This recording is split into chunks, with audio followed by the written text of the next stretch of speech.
نماز کی تو ابتدا ہی ہم تعریف سے کرتے ہیں، بلکہ اس سے ایک قدم آگے جاتے ہیں کہ ہم اقرار کرتے ہیں اللہ اکبر۔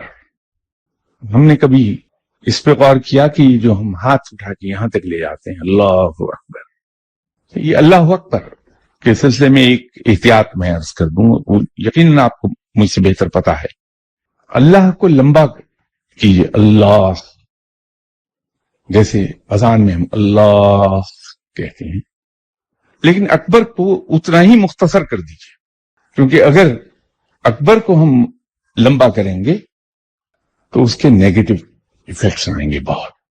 یہ ہم اقرار کر رہے ہیں اللہ تعالیٰ کا، اور اس ایک بات میں کہ ہم نے کان تک ہاتھ اٹھائے اپنے اور اللہ اکبر کا، وہ صرف رب کی بڑائی کا اقرار نہیں کیا، ہم نے گواہی دی ہے اس بات کی، اور اپنے باڈی لینگویج سے ظاہر یہ کیا کہ وہ اتنا بڑا ہے کہ ہم اس کے سامنے ہاتھ اٹھا دیا۔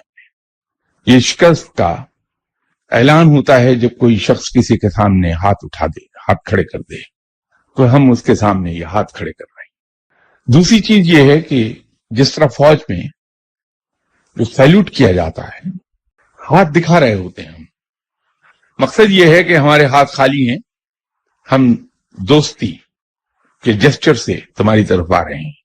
یہ جو سیلوٹ ہے یہ در حقیقت عزت کا اور دوستی کا جسچر ہے، جو ہم دکھاتے ہیں کہ ہاتھ ہمارا خالی ہے بالکل، تو ہم دوستی کے جسچر سے ہم آگے بڑھ رہے ہیں۔ پھر جب ہم رکوع میں جا رہے ہوتے ہیں تو ہم کہتے ہیں اللہ اکبر۔ ایسی نمازیں جہاں ذکر سری ہوتا ہے وہاں بھی اللہ اکبر ظاہری طور پر کہا جاتا ہے بآواز بلند، تو اقرار بھی ہے اور اعلان بھی ہے۔ جب ہم اللہ کو سب سے بڑا کہتے ہیں تو وہ اس کی تعریف کی انتہا ہے۔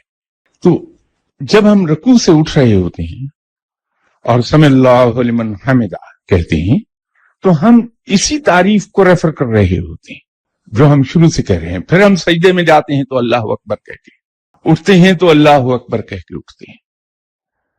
تو نماز کے ہر مرحلے پر ہم اعلان بھی کرتے ہیں اللہ کی بڑائی کا اور اس کا اقرار بھی کرتے ہیں۔ تو یہی تعریف ہے جس کو ریفر کیا گیا ہے۔